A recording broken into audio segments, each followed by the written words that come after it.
ቪዲዮን ከመጀመራችሁ በፊት ቻናሉን ሰብስክራይብ ማድረጋችሁን አረጋግጡ። ወደ ቪዲዮ ፊልሙ ሲጀምር በአንድ ክፍል ውስጥ ይገኙ የነበሩ ሰዎችን መግደላቸውን እንዲያምኑ በሚል በግድ በፖሊሶች እየተደበደቡ ሲያምኑ እንመለከታለን። ከነዚህም መሃልም ዣንግ ቺማው ይጠቀሳል። ከ6 ወር በፊት ቺማው በስፖርት አስተማሪነቱ ሰላማዊ የሚባል ህይወትን እየመራ ይገኛል። በየሳምንቱ ደግሞ ወደ ወላጅ አልባ ተማሪዎች ጋር እየሄደ ከነሱ ጋር አብሮ ጊዜ ያሳልፍም ነበር። ከዛ በተጨማሪ የቤዝቦል ስልጠና የሚያስተምራቸው ነበር። ቤት ውስጥ ደግሞ ሚስትና ገና 5 ወር የሆናት ትንሽዬ ልጅም አለችው። ገቢው መካከለኛ ቢባልም ከቤተሰቡ ጋር ግን ያለምንም ጭንቀት እየኖረ ይገኛል። ቺማውና ሚስቱም ለተሰጣቸው ነገር በሙሉ አመስጋኝ ናቸው። ልክ እንደ ቤተሰብ ከሚያያቸው ወላጅ አልባ ተማሪዎች ጋርም አብረው ምግብ ይበሉ ነበር። ይህም ልጆቹ ልክ እንደ ወላጆቻቸው እነሱን ማየት እንዲጀምሩ አድርጓቸዋል። ቢሆንም አንድ ቀን ግን ከወላጅ አልባ ተማሪዎች መካከል አንዱ በጠፋበት ጊዜ ላይ ሁሉም ነገር ወደ ሌላ መልክ ይቀየራል። ቺማውም በዚህ ይናደዳል። ምክንያቱም የተቋሙ ዋና ዳይሬክተር ባሳየው ቸልተኛነት ምክንያት ነበር ይሄ ተፈጠረው። ለተፈጠረው ነገር መፍትሄ ከመፈለግ ይልቅም ዳይሬክተሩ በቺማው ጣልቃ መግባት መናደድ ይጀምራል። በቀጣይ ዳይሬክተሩና አንደኛው ወላጅ አልባ ተማሪ በቃ ማስቀመጫ ክፍል ውስጥ ይገኛሉ። ከዚህ በፊትም ሌላኛው ልጅ እንዲጠፋ ያደረገው ራሱ ነበር። እናም አሁን ላይ ደግሞ ለሁለተኛ ጊዜ ሌላ ተማሪ ሊያግት እየሞከረ ይገኛል። በዚህ መሃል በሚያደርጉት ትግል ግን በመጨረሻ እግሩ ያንሸራተተውና ወድቆ የተቀመጠው ብረት ይወጋዋል። ይህም ወዲያውኑ እንዲሞት ነበር የሚያደርገው። ቺማውም ይህንን በተመለከተበት ሰዓት ላይ ይደነግጣል። ከዚያም ያደረገው ነገር ተማሪዎቹ በዚህ ተጠያቂ እንዳይሆኑ እነሱን ማሸሽ ነበር። ቢሆንም ግን ነገሩን እንዴት ማስተካከል እንዳለበት ምንም የሚያውቀው ነገር አልነበረም። በትንሽ ቆይታዎች ውስጥ ደግሞ ልጁ ራሱ ባልታወቀ ሚስጥራዊ ሰው ትወሰድና ተጠፋበታለች። ቺማውም ከሚስቱ ጋር በመሆን መጀመሪያ ያደረጉት ነገር ቢኖር ወደ ፖሊስ ጣቢያ በመሄድ ይህንን ነገር መናገር ነበር። ቢሆንም ግን ፖሊሶች ባሰቡት መልኩ እነሱን የሚረዷቸው አይመስሉም። ስለዚህም በየአካባቢው የአፋልጉኝ ማስታወቂያውን መለጠፍ ይጀምራሉ። ቢሆንም ግን ልጃቸውን እንዳየ የሚናገር ምንም አይነት ሰው ሊያገኙ አልቻሉም ነበር። አንድ ቀን ግን በአንድ ሆስፒታል ልጃቸው ታይታ እንደነበረ የሚናገር አንድ መልእክት ይደርሳቸዋል። ልክ እዛ እንደደረሱ ግን የነበረችው ነርስ እዚህ ልጃቸው እንደማትኖርና ይህንን ትተው ህይወታቸውን እንዲቀጥሉ ትነግራቸዋለች። ቺማውም በዚህ በመናደዱ ምክንያት ራሱን ሊቆጣጠር እንኳን አልቻለም ነበር። ቢሆንም ግን እንደዚህ ያሉ ቤቱ በጸጥታ ተሞልቶ ቀናቶች ማለፍ ይጀምራሉ። በመጨረሻ ግን በሐዘን ውስጥ ትገኝ የነበረችው ሚስቱ ራሷን አጥፍታ ልትሞት ትችላለች። ይህም ቺማው እስከመጨረሻው ድረስ ብቻውን እንዲቀር የሚያደርገው አጋጣሚ ነበር። ልክ እዚህ ጋርም ለበቀል መነሳሳትም ይጀምራል።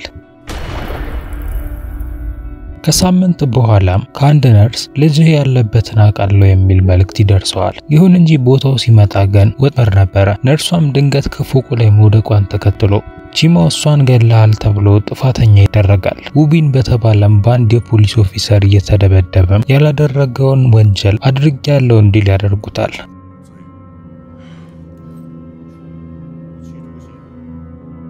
ከ17 ዓመት በኋላ ቺማው ከእስር ቤት በአመክሮ እንዲወጣ ይደረጋል። አሁን ተለቅ ያለ የኦፊሰርነት ደረጃ ላይ የሚገኘው ውቢን አስመሳይ ሆኖ ደግሞ ይቀበለዋል። አዲስ ህይወትም እንዲጀምር የገንዘብ ድጋፍን ሊያደርግለት ነበር ያሰበው። ቢሆንም ግን ቺማው ይሄንን አልተቀበለም። አንድ ሐሳቡ የልጁን መጥፋት እውነት መግለጥና ጥፋተኞችንም መበቀል ነበር። አንድ ቀን ማታ ላይም ቺማው ማስክና ጥቁር ልብስ ለብሶ እንመለከተዋለን። ከዚህ በፊትም ተስፋ እንዲቆርጡ ነግራቸው የነበረችው ነርስ እየተከታተላት ነበር። በመጨረሻም አግቶ እየቀጣተም እውነቱን እንድታወጣ ማድረግ ይጀምራል።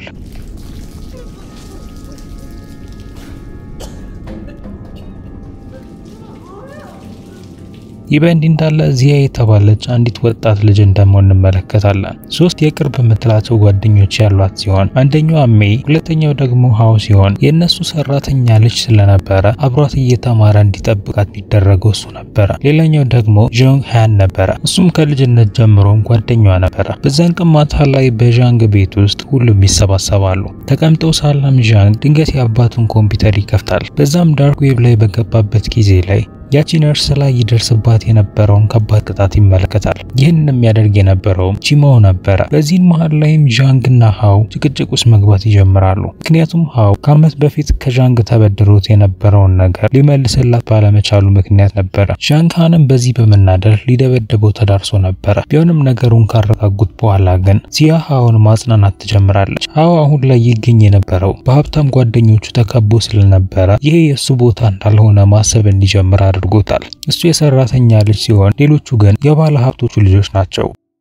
ሊሄዱ ባሉበት ሰዓት ላይ ግን ዣንግ ሃን ሌሎች ጓደኞቹን በመያዝ ሃውን ለመደብደብ ይመጣል። በዚህ መሃል ላይ ሃው ላይ ጉዳት ያደረሱበት ቢሆንም በመጨረሻ ግን እሱም ደብድቧቸው ያመልጣል። ነገር ግን ቺማው በጨለማ ውስጥ ሆኖ እየተመለከታቸው እንደነበር አላወቁም ነበር። ድብድቡን ባበቃበት ሰዓት ላይ ቺማው ዣንግ ሃን ተከትሎት ይሄዳል። አግቶም ከያዘው በኋላ ወደ ሚስጥራዊው ቦታው ያመጣዋል። እዛም በጣም ቀዝቃዛ በሆነ ውሃ ውስጥ በመክተት እንዲዘፈቅ ማድረግ ይጀምራል።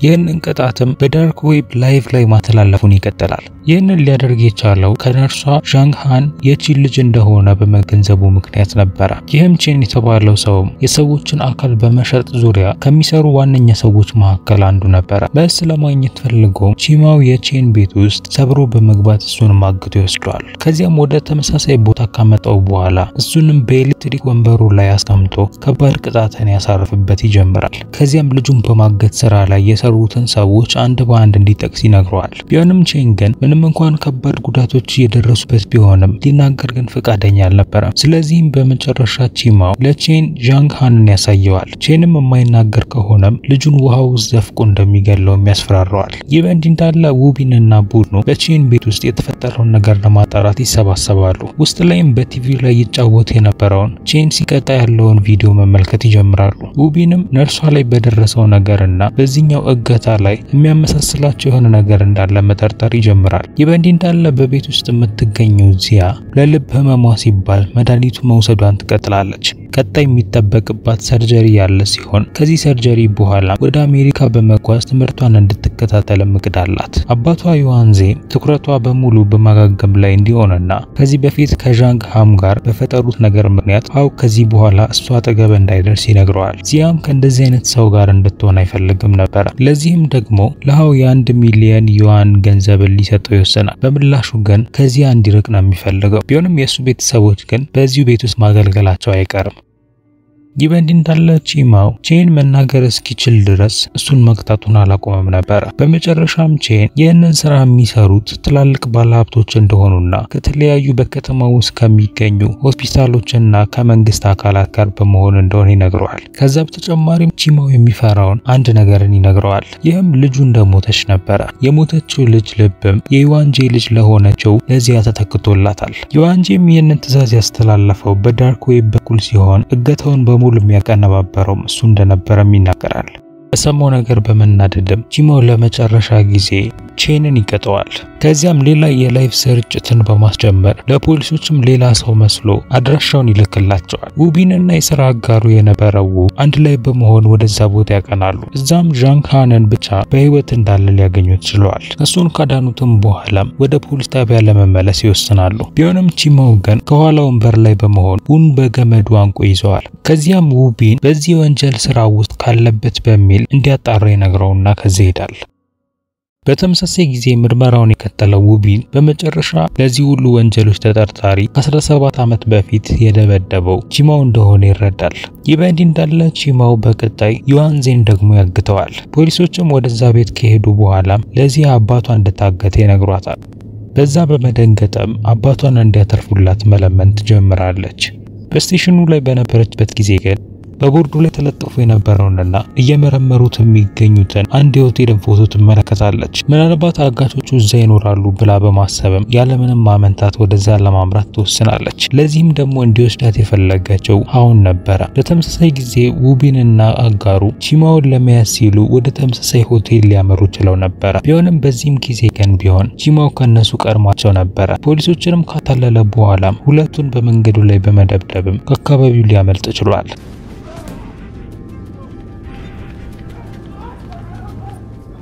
ከዚያም ቺማው ወደ ባንከሩ በመመለስ ዩዋንዜ ላይ የሚያደርገውን ቅጣት ለመቀጠል ይወስናል።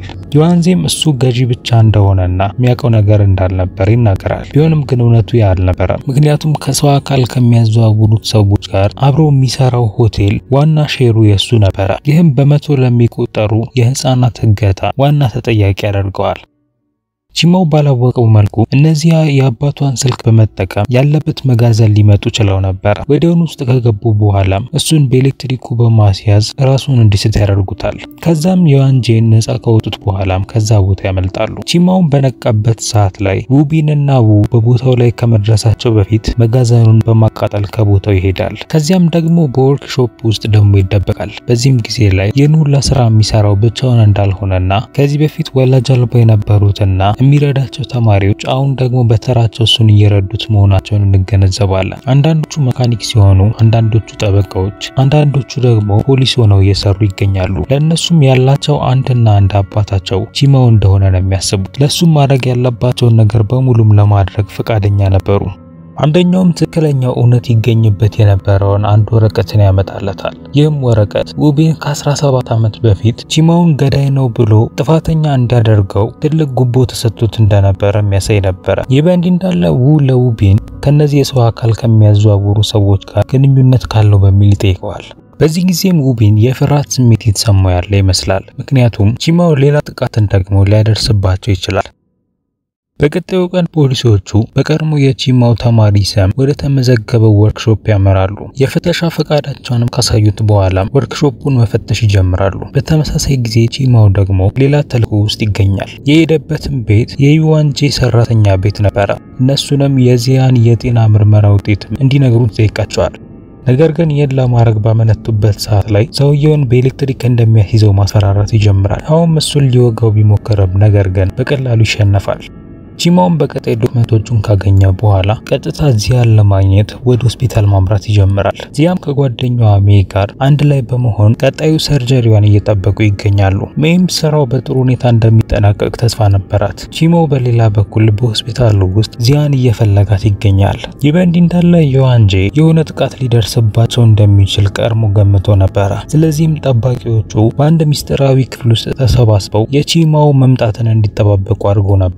ቺማው ወደዛ ቦታ ሊደርስ የቻለው ብቻውን ነበር። በያዘው የቤዝቦል መጫወቻም ከነሱ ጋር መፋለም ይጀምራል። ቢሆንም ግን በጥሩ መልኩ ከነሱ ጋር ይፋለም ስለነበረ አንድ በአንድ እነሱን መጣል ይጀምራል። በመጨረሻም እነሱን በመጨረስም ዚያ ወዳለችበት ክፍል ይገባል። ከዚያም ሳትነቃም እሷን ይዟት ይሄዳል። በቀጣይ ዚያ በነቃችበት ጊዜ ላይ ቺማው አባቱ የተናገረውን አንድ ቪዲዮን ያሳያታል። በዚህም ላይ ዩዋንጄ የሰዎችን አካል በመሸጥ ስራ ላይ ተሰማርቶ እንደሚሰራ ሲናገር የሚያሳይ ነበር። ያ ብቻ ሳይሆን ቺማው ለአመታት ያክል ሲጠብቅ የነበረውን ነገር ሊነግረው ችሏል። ይህም የቺማው ልጅ በህይወት እንዳለች ነበር። እናም ያቺ ልጅ ደግሞ ዚያ ነች። ዩዋንጄም እሷን ሊያሳድግ የቻለውም ለትክክለኛዋ ልጁ ልቧ እንዲተላለፍ ለማድረግ ሲል ነበር። ዚያም እየተመለከተች ያለችውን ነገር ለማመን አልቻለችም ነበር። ቪዲዮ ኤዲት እንደተደረገ ወይ ደግሞ አባቷ ይህንን እንዲናገር የተደረገው ተገዶ ሊሆን እንደሚችል መናገር ትጀምራለች። ከቺማው ተማሪዎች መካከል የነበረው አንድ ልጅ ዩዋንጄ እየተናገረ ያለው ነገር እውነቱን እንደሆነና ትክክለኛ አባቷም ቺማው እንደሆነ ይነግራታል። የእነሱ ወላጆችም ባልነበሩበት ጊዜ ላይ ቺማውና ሚስቱ እንዴት እነሱን እንደ ቤተሰብ ያያቸው እንደነበረ መናገር ይጀምራል። ዚያ ምንም እንኳን ይህን ሁላ ብትሰማም ነገር ግን አሁንም ጥርጣሬው አልለቀቃትም። እሷን መጠበቅ ባቆሙበት ሰዓት ላይ ከዛ በማምለጥ ወደ ሃው ትደውላለች። ሃውም ወደ ነገረችው ቦታ ለመሄድ ይነሳል። ነገር ግን ከመሄዱ በፊት ለቺማው ስላለችበት ቦታ ይነግረዋል። ቤተሰቦቹም የሷ የጤና ምርመራ ስለነበራቸው ያንን በመመልከት የቺማው ልጅ መሆኗን አውቆ ነበር። ይህ በእንዲህ እንዳለ ዚያ በሜ ቤት ውስጥ መቆየት ትጀምራለች። ሃው እስኪመጣ ድረስም ስልኳን ቻርጅ እየጠበቀችው ትገኛለች። ቢሆንም ከአንደኛው ክፍል ውስጥ ግን ዩዋንዜ በሚወጣበት ጊዜ ላይ ሁሉም ነገር ይቀየራል። ልክ በዛን ሰዓት ላይም እውነቱ መውጣት ይጀምራል። አባቷም አይወዳትም ነበር። እሷን ያሳደገ የነበረው ልቧን ለትክክለኛ ልጁ ለሆነችው ለሚ እንዲተላለፍ ብቻ ነበር። ዚያም ይህን በሰማችበት ሰዓት ላይ ትደነግጣለች። ቢላውንም በመያዝም ከነሱ መራቅ ትጀምራለች። ለ17 ዓመት በሙሉም በውሸት ውስጥ ነበር ስትኖር የነበረችው። ዩዋንጄም እሷን የሚወዳት አባት ነበር ይመስላት የነበረው። አሁን ግን እውነቱን ተረድታለች። የበለጠ ከባድ ህመም ደግሞ የሚሰማት ሜ ይህንን ነገር በሙሉ ቀድማ ታውቅ እንደነበረ ስትገነዘብ ነበር።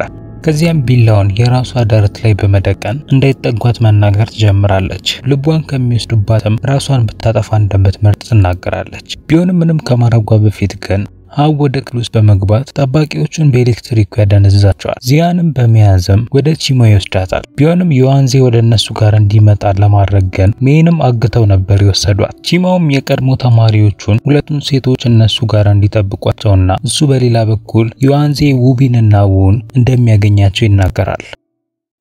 ለዮዋንዜ በመደወልም ወዳለው ቦታ እንዲመጣና አለበለዚያ ግን ልጁን እንደሚገልበት ማስፈራራት ይጀምራል። ዚያና ሀውም የገቡት የቺማው የቀድሞ ተማሪዎች እነዛን ቅጣቶችን የተለያዩ ዲቫይሶችን ሃክ በማድረግ ላይቭ ስትሪም ወደሚያደርጉበት ክፍል ነበር። በዚህ ጊዜም ቡድኑ ራሳቸውን በማስተዋወቅ የቺማውና የነሱን ያለፈ ህይወትን መናገር ይጀምራሉ። ከ17 ዓመት በፊትም የወላጅ አልባ ተማሪዎች ማሳደጊያ ተቋሙ ዳይሬክተር ከነሱ መሃል ከነበረው ከአንደኛው ተማሪ ጋር በነበረው ትግል ምክንያት ወድቆ ሞት እንደቻለና ቺማው ግን እነሱን ለመጠበቅ ሲል ትልቅ መስዋዕትነትን እንደከፈለላቸው ይናገራሉ። ይህም መስዋዕትነት ማንም ሰው ባላየው መልኩ ሰውየውን መቅበሩና እነሱን ለመጠበቅም ይህን ሚስጥር አለማውጣቱ ነበረ። አንዳንዴም ከነሱ ጋር ሲለያይ ምግብ ሳይበላ ነበር የሚሄደው። ምክንያቱ ደግሞ እነሱ እንዳይራቡ ነበረ። ይህም ታማኝነቱና አዛኝነቱ እንዲረጋገጥ አድርጎታል። በቀጣይ ቺማው ውቢንና ውን ያገኛቸዋል። ሐሳቡም እጅ ለመስጠት ነበረ። ነገር ግን ከዛ በፊት ከዮዋንጂ ጋር ወደሚገናኙበት ቦታ እሱን መውሰድ ነበረባቸው። በመንገዳቸው ላይም ቺማው ከዓመታት በፊት ተፈጽሞ ስለነበረው የነርሱ አሟሟት መናገር ይጀምራል። በዚህ ጊዜም ያቺን ነርስ የገደላት ውቢን እንደሆነ ው መናገር ይጀምራል። ውቢንም በዚህ በመናደድ ይህንን ይቃወማል። ያቺን ነርስም የገደላት ራሱ ው እንደነበረም ነበር የተናገረው። በዚህ ምክንያትም ሁለቱ መጨቃጨቅ ይጀምራሉ። በመጨረሻ ተባብሰውም ይተኳኩሳሉ። በዚህን መሃል ላይም ቺማው ራሱን ከታሰረበት ነፃ ሊያወጣ ችሏል። ከዚያም እርስ በርስ እንዲጠፋፉም ነበር ሐሳቡ። ውም በመጨረሻም ውቢንን ሊገድለው ችሏል። ቢሆንም ግን እሱም ብዙም ይቆይ አልነበረም። መሳሪያውን ወደ ቺማው ይደቅናል። እሱንም ተኩሶ ለመግደልና ከማህበሩ ጋር የሚያገናኘውን ነገር በሙሉ ለማጥፋት ነበር ሐሳቡ። በኮንቴነሮቹ መሃልም በሚፈልገው ሰዓት ላይ በሚያስደነግጠው መልኩ አንደኛው መኪና ውስጥ ቼንና ነርሷ እዛው ታስረው እንደሚገኙ ይመለከታል። ቺማውም አልገደላቸውም ነበር። ልክ በዛን ሰዓት ላይ ቺማውን ይመለከተውና እሱ ላይ ተኩስበታል። ቢሆንም ከዛ ግን በሁለቱ መካከል ድብድብ ይጀምራል።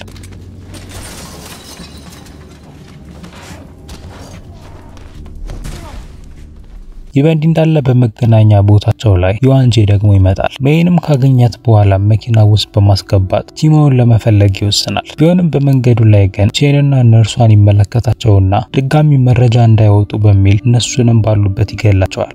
ወደ ድብድቡ ቦታ ስንመለስ ቺማውን ሊያሸንፈው ይችላል። ሽጉጡንም ወስዶበት ልክ እሱ ላይ ሊተኩስ ባለ ሰዓት ላይ ይቅርታ እንዲያደርግለትና ስለ ልጆቹ መታገተም የሚያውቀው ነገር እንደሌለ መናገር ይጀምራል። 17 ዓመት በፊትም ጀማሪ ፖሊስ መሆኑን ተከትሎ ውቢን የነገረውን ነገር በሙሉ ያደርግ እንደነበረና ለዛም ሲል ነርሷን እንዲገላት ሲያዘው ሄዶ እንደገደለ ይናገራል። ቺማውም እሱ ላይ በተደጋጋሚ ሊተኩስበት ቢሞክርም ነገር ግን ሽጉጡ ጥይት አልነበረው። ልክ በዛን ሰዓት ላይም ዮዋንጄ በቦታው ላይ ይመጣል። ከዚያም ሽጉጡን ሁለቱም ላይ ይደቅናል። ቺማውም በዚህን ጊዜ ላይ እጅ ላለመስጠት በሚል ከሱ ጋር መፋለምን ይመርጣል።